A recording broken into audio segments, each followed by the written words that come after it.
जय हिंद दोस्तों। स्वागत है आपका लर्नर्स के साथ में।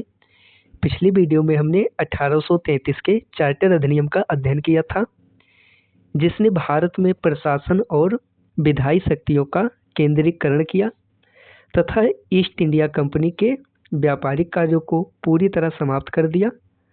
आज हम 1853 का चार्टर अधिनियम को समझेंगे, जो चार्टर अधिनियमों की श्रृंखला का अंतिम अधिनियम था। यानी जो कंपनी रूल था 1773 से 1853 तक माना जाता है। तो हम इस श्रृंखला का अंतिम अधिनियम आज पढ़ने वाले हैं और भारतीय प्रशासन तथा सेवा में कई महत्वपूर्ण परिवर्तन लेकर आया। आइए इसकी महत्वपूर्ण विशेषताओं को देखते हैं। पहली विशेषता है विधायी एवं प्रशासनिक कार्य अलग किए गए।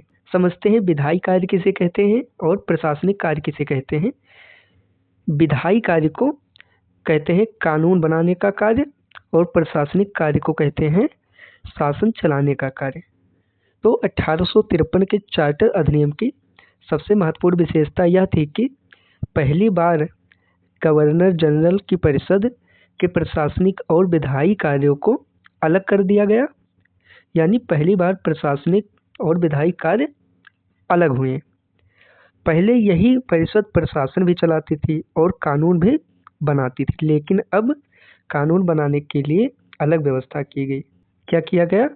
कानून बनाने के लिए अलग व्यवस्था की गई और इसके लिए परिषद में 6 नए पार्षद जोड़े गए, जिन्हें हम विधान पार्षद भी कहते हैं या फिर विधान पार्षद भी इन्हें कहा जाता है।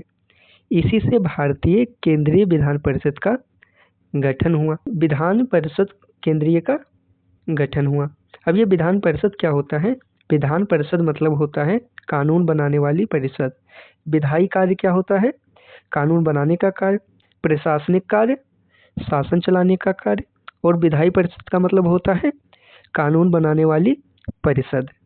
अगली विशेषता को हम देखते हैं, खुली प्रतियोगिता द्वारा सिविल सेवा भर्ती। यानी जो 1833 के अधिनियम में भारतीयों को सरकारी सेवा में अवसर देने की बात की गई थी, लेकिन उसे लागू नहीं किया गया।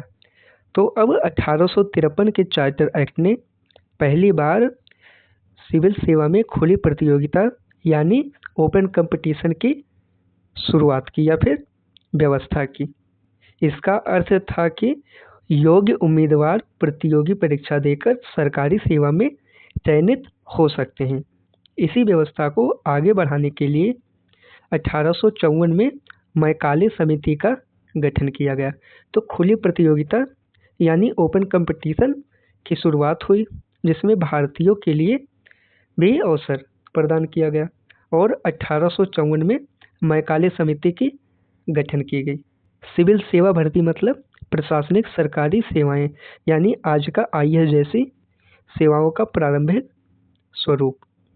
कंपनी के शासन की अवधि निश्चित नहीं रही अब।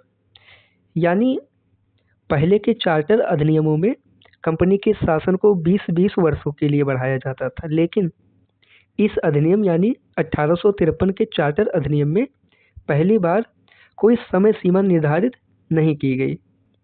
यानी इसका मतलब था कि ब्रिटिश संसद जब चाहे ईस्ट इंडिया कंपनी का शासन समाप्त कर सकती थी। यही संकेत आगे चलकर 1858 के भारत शासन अधिनियम की ओर ले जाता है। तो यह कैसी विशेषता थी? कंपनी के शासन की अवधि अब निश्चित नहीं रही। शासन जारी रखा गया, लेकिन कोई निश्चित सीमा नहीं रही। संसद इसे कभी भी समाप्त कर सकती थी। हम अगली विशेषता को देखते हैं, स्थानीय प्रतिनिधित्व की शुरुआत।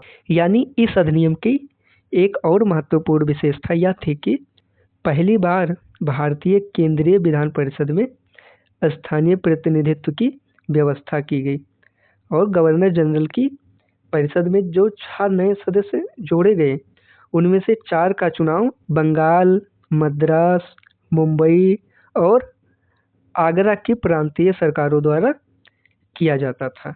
इससे विभिन्न क्षेत्रों की भागीदारी बढ़ी। स्थानीय प्रतिनिधित्व का मतलब है विभिन्न प्रांतों या क्षेत्रों के प्रतिनिधियों को परिषद में शामिल करना। तो एक ऐसी विशेषता थी, स्थानीय प्रतिनिधित्व की शुरुआत हुई। अब हम कुछ महत्वपूर्ण तथ्य को देख लेते हैं। यानी अंतिम चार्टर अधिनियम था 1853 का, यानी जो कंपनी का रूल यानी कंपनी का शासन का अंतिम चार्टर अधिनियम था।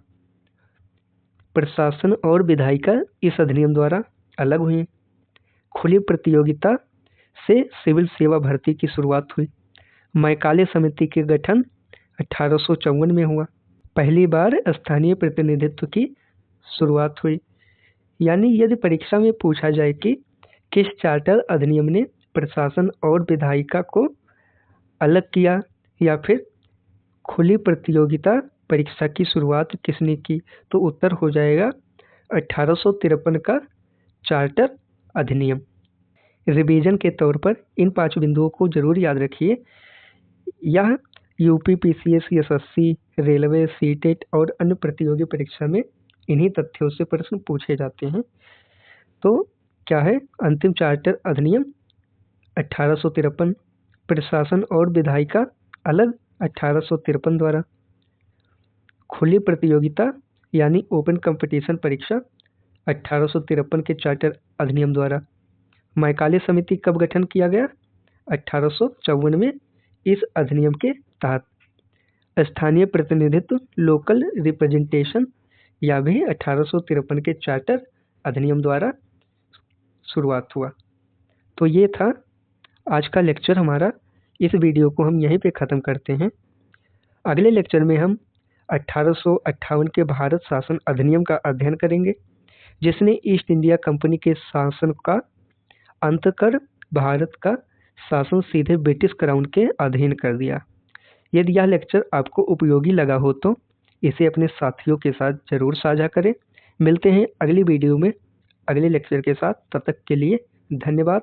जय हिंद, जय भारत।